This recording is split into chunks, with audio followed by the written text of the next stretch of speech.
ब्रह्म। नमस्कार मित्रों, हमारे वैदिक परिवार में आपका स्वागत है।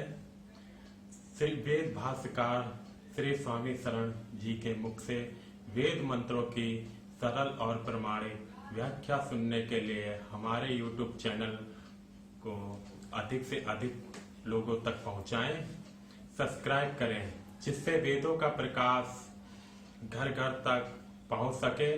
आप कमेंट कर प्रश्न भी कर सकते हैं, हम सब प्रमाण उत्तर अवश्य देंगे। घर घर वेद मंदिर स्थापना अभियान में जुड़कर हमें सहयोग प्रदान करें।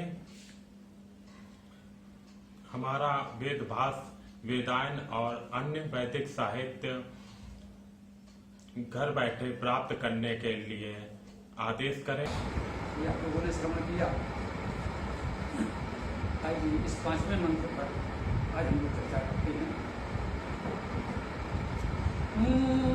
ये जो उग्रा पृथ्वी चाद्रहा ये स्वास्थ्य भीतम ये नाका यो अंतरिक्षे रजसो विमानः कस्मादि देवाय हविषां विधेम। जिसने किया उग्रद्यो भूमि को दृढ़, जिसने प्रतिष्ठित किया नाग स्व को, जिन्होंने रजस भी रचाया अंतरिक्ष, किस देव के हेतु धारें भविष्य, किस देव के हेतु धारें भविष्य। आइए इस मंत्र के अर्थ समझने का प्रयास करते हैं। ये जिसके द्वारा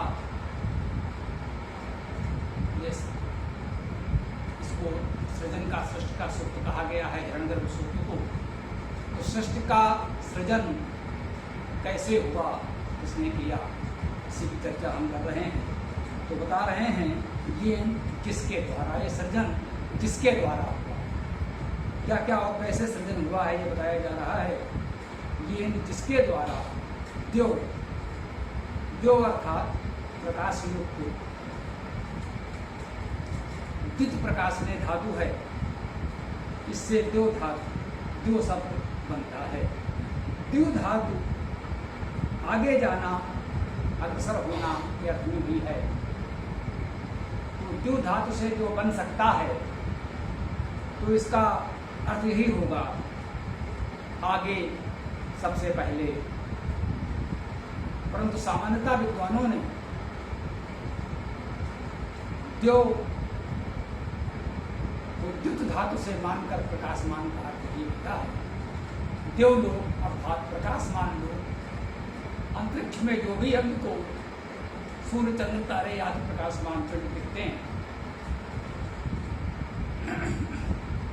उस लोक को, उस धाम को देवलोक कहा जाता है।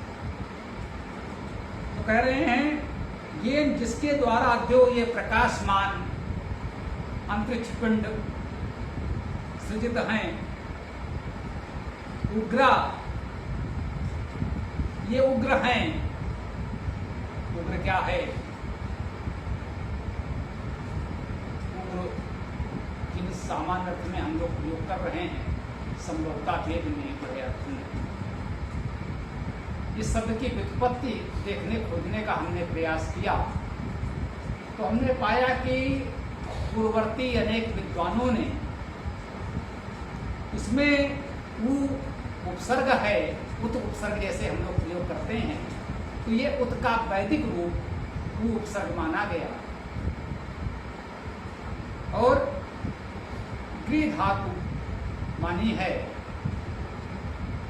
शब्द करना, निगलना, ग्रहण करना आदि अर्थों में इसको ग्रहण किया गया है।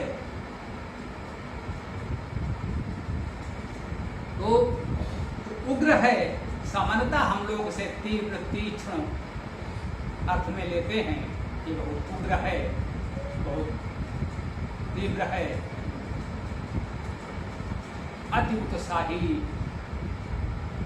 बहुधा नकारात्मक अर्थ में भी लिया जाता है लोक में, परंतु वेद में ये सकारात्मक रूप में ही लिया गया है। जो उत्कृष्ट वाणी है, जो उत्कृष्टता का ग्रहण करता है, उसे यहाँ उग्र माना गया है। तो जो ये प्रकाशमान है, उत्कृष्ट शब्द वाणी का सृजन हुआ है, पहले भी हम लोगों ने इसकी चर्चा की है सृजन के संदर्भ में। प्रकाश और शब्द ऊर्जा के रूप हैं और आदि सृजन ऊर्जा से प्रारंभ होता है। जो सृजन का सूक्ष्मतम रूप है, उसी से क्रमशः स्थूल रूप बनते हैं।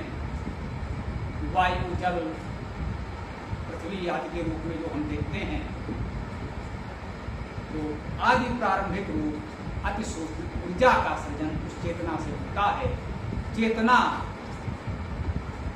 सर्वथा सूक्ष्म है, उसका कोई मापन संभव नहीं होता, जो इतना सूक्ष्म है, अतः सर्वव्यापी है, सर्वाधिक वेगवान है। चेतना हमारा मन जिसे कहते हैं, प्रकाश के वेग से भी बहुत अधिक वेग से हमारा मन चलता है, क्योंकि वह चेतना के माध्यम से चलता है। तो सर्वप्रथम चेतन था, जो आदि तत्व है, उसे हम मूल चेतन तत्व के रूप में देखते हैं। वो कुछ घनीभूत होकर ऊर्जा के रूप में सृजित होता है। तो सबसे पहले जो प्रकाशमान उत्कृष्ट शब्द आदि का ही सृजन हुआ, और उसके पश्चात जल और पृथ्वी। तो पहले चेतना है, फिर प्रकाश है, फिर शब्द है, उसके बाद उसका दृश्यमान अनुभूत ठोस स्वरूप पृथ्वी, जल आदि जो हम देखते हैं वह है। इसको यहाँ पृथ्वी शब्द से कहा गया है। पृथ्वी शब्द का अर्थ विस्तार भी है। पृथ धातु का अर्थ विस्तार करना। तो व्याप्त होना, प्रेरणा करना आदि भी है। प्रक्षेपण, विस्तार, व्यापकता पृथ धातु के प्रमुख अर्थ हैं। जब वो अनुभूत दृश्यमान ठोस स्वरूप में सृजन हुआ, उसका विस्तार हुआ, यहीं से तो सृष्टि का विस्तार आरंभ होता है, जिसे वास्तव में व्यवहारिक दृष्टि से अनुभूत सृष्टि कह सकते हैं। अति सूक्ष्म चेतना अथवा ऊर्जा अस्तित्व तो है, मूल स्वरूप है, उसी से दृश्यमान ठोस स्वरूप बनेंगे, परंतु उतने को सृजन व्यवहारिक रूप से उसका कोई उपयोग नहीं था। वह उपयोगी है हमारे लिए जब पृथ्वी अर्थात ठोस दृश्यमान सृष्टि हो जाए, तब ध्वनि और ऊर्जा का उपयोग कर हम लोग कर सकते हैं। लेकिन जब दृश्यमान जगत नहीं होगा, प्राणी नहीं होंगे, तो उसका अनुभव और उपयोग कौन करेगा। तो वास्तव में कहा गया पृथ्वी सृजन का यहाँ से विस्तार होता है, वह एक दृढ़ स्वरूप में आता है। कहते हैं पृथ्वी चा दृढ़ा, और उस पृथ्वी को दृढ़ करते हैं, उसका दृढ़ स्वरूप उत्पन्न होता है। चेतना, प्रकाश, ऊर्जा ये अति सूक्ष्म, अति तरल हैं, इनमें वो दृढ़ता नहीं है। तो दृढ़ स्वरूप में पृथ्वी का सृजन हुआ, पृथ्वी चा दृढ़ा, इस पृथ्वी को दृढ़ स्वरूप में बनाया। इसके पहले जो सृजन था वो तरल स्वरूप में था। ऊर्जा और प्रकाश शब्द, चेतना सब तरल स्वरूप में थे। दृढ़ स्वरूप में पृथ्वी के रूप में ठोस सृजन अब हो रहा है। और कहते हैं ये जिसके द्वारा स्व क्या है, बहुधा प्रयोग होता है। स्व में भी सु धातु है। सु सृजन के अर्थ में, ऐश्वर्य के अर्थ में सु धातु प्रेरणा के अर्थ में, तो सृजन ऐश्वर्य प्रेरणा को व्यक्त करने वाला शब्द स्वः है। जहाँ सृजन है, ऐश्वर्य है, सद प्रेरणा है, वह स्वः है। इसको सुख का पर्याय माना गया है। स्व का अर्थ लोग सुख कहते हैं। इसी से स्वर्ग बन जाता है, जहाँ ये सब कुछ प्राप्त हो। गम जाने के अर्थ में जाना, पाना, जानना समान अर्थ में मानते हैं। जो जितनी भी गत्यर्थक धातुएं हैं, गत के अर्थ वाली धातुएं हैं, उसमें जानना, पाना का अर्थ समाहित होता है। तो जहाँ उस स्व अर्थात सुख को प्राप्त करते हैं, उसे स्वर्ग कहते हैं। यह इसी पृथ्वी पर हमारे जीवन में होना चाहिए। मरने के बाद कोई स्वर्ग मिलेगा, वेद ऐसा काल्पनिक आश्वासन नहीं देता। वेद मानता है कि यह स्व सृजन ऐश्वर्य प्रेरणा यदि हम जीवन में धारण करें, वेद का स्वाध्याय चिंतन करें, इस वेद की प्रेरणा को अपने जीवन में अपनाएं, सृजनशील बने रहें, ऐश्वर्य होगा, सुख होगा हमारे इस जीवन में, इस संसार में, इस समाज में ही स्वः होगा, स्वर्ग होगा। येन स्वः येन नाकः, जिसके द्वारा नाकः, नाकः क्या है?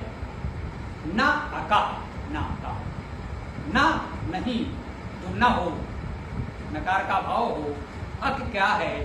अक कुटिल गतो धातु है। अक धातु का अर्थ है कुटिल गति करनी।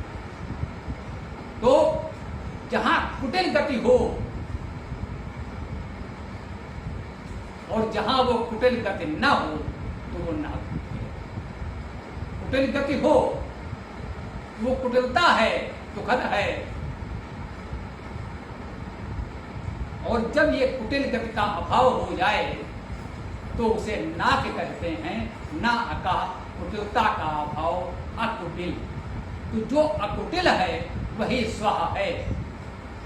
लौकिक संस्कृत में नाक शब्द को भी स्वर्ग का पर्याय माना गया है। यहाँ स्पष्ट है स्वः और नाका। जो स्वः है, सृजन प्रेरणा ऐश्वर्य है, अर्थात उसको एक शब्द में सुख कह दिया गया है। वो कब है? जब हम अकुटिल हों, कुटिलता का त्याग कर दें। हमारे जीवन में, व्यवहार में कुटिलता न हो, तब हमें स्वः अर्थात सुख की प्राप्ति होगी, सृजन ऐश्वर्य सद्प्रेरणा की प्राप्ति होगी। तो हमें अकुटिल होना है। स्थभितम, इसके बाद आता है स्थभितम, स्थित है। ये सृजन ऐश्वर्य प्रेरणा का सुख अकुटिलता में स्थित है। जो हम अकुटिल होंगे तब उसमें ये स्तंभित है, स्थित है। स्तंभ, स्थित होना सही भाव से भी हम लोग जानते हैं, धातु है, ये भी स्तंभ धातु भी है। स्तंभ का अर्थ है स्थित होना, प्रतिष्ठित होना, दृढ़ होना। यो अर्थात जो, या का जा हो गया लोक भाषा में, जो अंतरिक्षे, अंतरिक्ष, अंतरिक्ष क्या? वेद में अंतरिक्ष उसे कहा गया है अंतः ईक्षते यस्मिन्। अंतः भीतर, ईक्षते देखते हैं, जहां तक जिसके भीतर हम देख सकते हैं वो अंतरिक्ष है। हम जो बहुत ठोस पृथ्वी रूप है उसके आर पार, उसके भीतर नहीं देख सकते। स्पष्ट है, उसके भीतर हम नहीं देख सकते। जल में भी बहुत भीतर नहीं देख सकते। जो वायुमंडल है ये हमारे दृश्य में बाधक नहीं होता, हम देख सकते। वायुमंडल है, सामान्यता तो हम इस पर विचार भी नहीं करते, अनुभव भी नहीं होता। यदि हम कोई पूछे, विचार करे तो हाँ भाई वायुमंडल है, तो वायुमंडल है, वो इतना सूक्ष्म है कि सामान्यता तो उसका अनुभव ही नहीं होता। जब वेग से वायु चलती है तो हम कहते हैं वायु प्रवाहमान है, चल रही है। जो वायु चल रही है, तब तो उसका अनुभव हो रहा है, सामान्यता उधर ध्यान भी नहीं जाता। तो वायुमंडल में हम उसके भीतर देख सकते हैं। वायुमंडल जहाँ तक है, जहाँ तक वायु का स्थान है, हम उसके भीतर देख सकते हैं। तो वेद में इसे अंतरिक्ष कहा गया। इस समय हम अंतरिक्ष कह रहे हैं वायुमंडल के परे के संसार को, उसे अंतरिक्ष कहा जा रहा है। परंतु वेद में अंतरिक्ष वायुमंडल को कहा गया है। ये पारिभाषिक शब्दावली के रूप में हम समझ सकते हैं। इस वायुमंडल में जहाँ तक वायु है, सामान्यता हम एक सामान्य अपने दृष्टि से देख सकते हैं, अपनी आंखों से देख सकते हैं, इसे अंतरिक्ष कहा गया है। और इस अंतरिक्ष अर्थात वायुमंडल के परे जो प्रकाशमान ग्रह नक्षत्रों का संसार है, सूर्य है, चंद्र है, तारे हैं, उसे दिवलोक कहा गया है। प्रकाशमान लोक, प्रकाशमान संसार कहा गया है। तो पृथ्वी, अंतरिक्ष और देवलोक, इस प्रकार से वेद की मान्यता है। वेद मंत्रों में ऐसा वर्णन मिलता है कि पृथ्वी जिस पर हम रहते हैं, चलते हैं, ये पृथ्वी उस परमेश्वर के प्रतीक रूप में पुरुष सूक्त में कहा गया था। ये भूमि, ये पृथ्वी उसके श्री चरणों से, पैरों से उत्पन्न है। क्योंकि अपने पैरों से हम इसी पर चलते हैं, पैरों का आश्रय ये पृथ्वी है, इसलिए कहा गया यह पृथ्वी उस आदि चेतन सत्ता परमेश्वर के पैरों से उत्पन्न है। इस पर तो हम चलते हैं, रहते हैं, सारे कार्य करते हैं। इस पृथ्वी से ऊपर जो वायुमंडल है, वो अंतरिक्ष जिसका हम उपयोग करते हैं, उसके भीतर देख सकते हैं। और उसके ऊपर वो दीप्यमान नक्षत्रों का संसार से हम दूर से कुछ देख पाते हैं, उसके भीतर बहुत नहीं झांक पाते। सामान्य अपनी आंखों से उसके विषय में बहुत जानकारी नहीं कर पाते। वो सुदूर लोक है, देवलोक है, देवलोक है, कहते हैं जो अंतरिक्ष में रजस का, ये रजस क्या है इसे भी हम समझेंगे। रजसो, रज धातु है रंजने, रज रंजने धातु है रंगना, चमकना, प्रकाश, ये रज धातु का अर्थ है। रज रंज धातु है।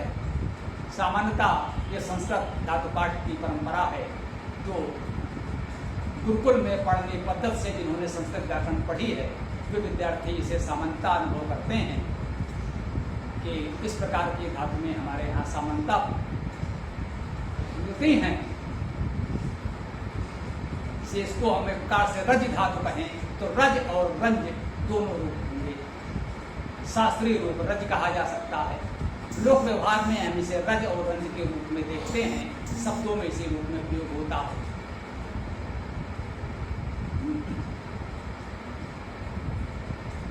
तो उसका अर्थ है रंगना, चमकना, प्रकाश होना।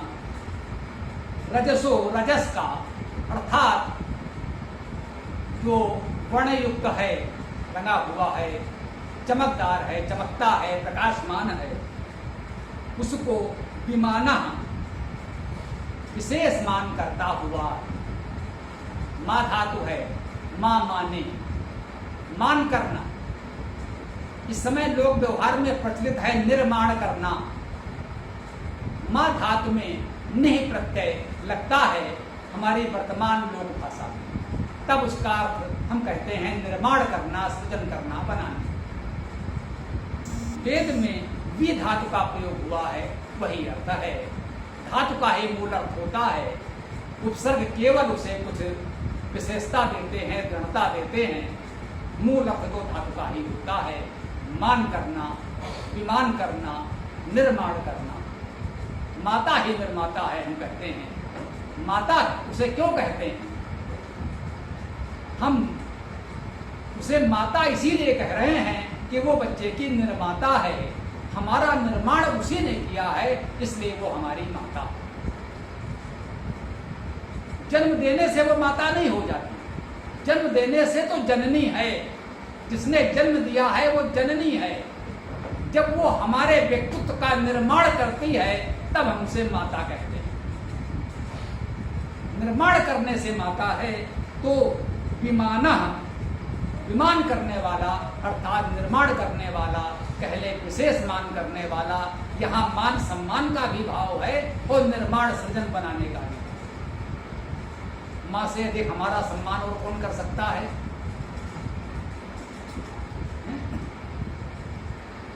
पुत्र संतान कैसा भी हो, अच्छा हो बुरा हो, माँ के लिए वो बहुत प्रिय होता है, बहुत सम्मानित होता है। संसार में चाहे जितने महान लोग हों, माँ को तो अपना बच्चा ही कहता है। उसमें चाहे जितने दोष गुण हों, हम चाहे जैसे हों, वो पुत्र कुपुत्र भले ही, माता नहीं कुमाता। पुत्र कुपुत्र हो सकता है, माता कुमाता नहीं होती। वो तो निर्माता है, अपने निर्माण को, अपने सृजन को वो बुरा कैसे कहे, उसी ने बनाया है, तो जैसा भी है उसके लिए तो अच्छा है। माँ तो मान करेगी ही, इसीलिए वो माता है। वो मान भी करती है, निर्माण भी करती है, इसीलिए वो माता है। तो विमाना, उस परमेश्वर ने इस सब का निर्माण किया है, वो सब का विमाता है, निर्माता है, माता है। इसीलिए वही हमारा सबका माता है। रजसो विमाना, उसने इन सब का विमान अर्थात निर्माण करने वाला है। और अंत में वही टेक संपूर्ण सूत्र में हमें मिलता है, कस्मै देवाय हविषा विधेन। कस्मै, किसके लिए? देवाय, देव के लिए। देव धातु प्रकाशमान होना मुख्य अर्थ है। अनेकार्थी धातु है, बहुत से गुण देव में हैं। देव में कौन कौन से गुण होने चाहिए, ये तो धातु पाठ में दिए हुए अर्थ से ये हम समझ सकते हैं। जिन्हें हम देव कहते हैं, जो हमारे समाज के देवजन हैं, उनसे किन किन गुणों की अपेक्षा है। देव धातु बहुअर्थी है, सामान्यतः प्रकाशमान होने से अर्थ है। इनके जीवन में, इनके विचार में, इनके व्यवहार में कुछ विशेष चमक है, विशेष प्रकाश है, उन्हें हम देव कहते हैं। तो कहते हैं किस देव के लिए? हविषा, हविषा, हविष द्वारा जो हमारे जीवन में देह है, समर्पण योग है, वो दाने दाना दाने ऊंचा हम चर्चा करते हैं कि दान करने का भाव है, आदान प्रदान का भाव है, ग्रहण करने का भाव है। तो जो कुछ हमारे जीवन में देने योग्य है, उसके द्वारा विधेन, विधान करें, विशेष रूप से धारण करें।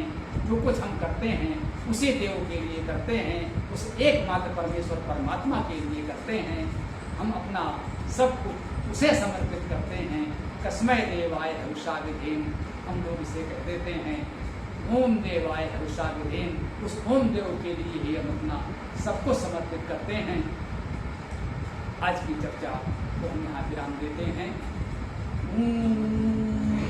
हम ब्रह्म,